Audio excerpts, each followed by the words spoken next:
How to change language on Paramount Plus.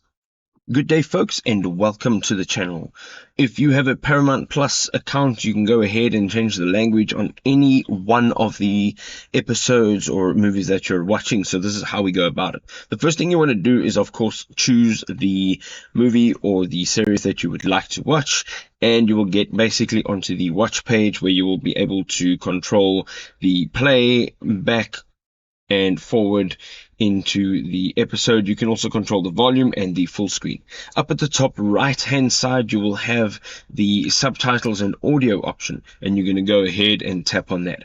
Now from here you can go ahead and change the subtitles language as well as the audio language, and once you tap on any one of them, you'll see that there is the blue check mark next to that.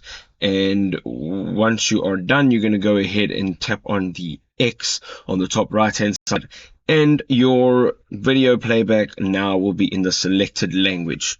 I hope you enjoyed this video. If you did, don't forget to drop us a like, and we'll see you in another awesome video. Cheers for now.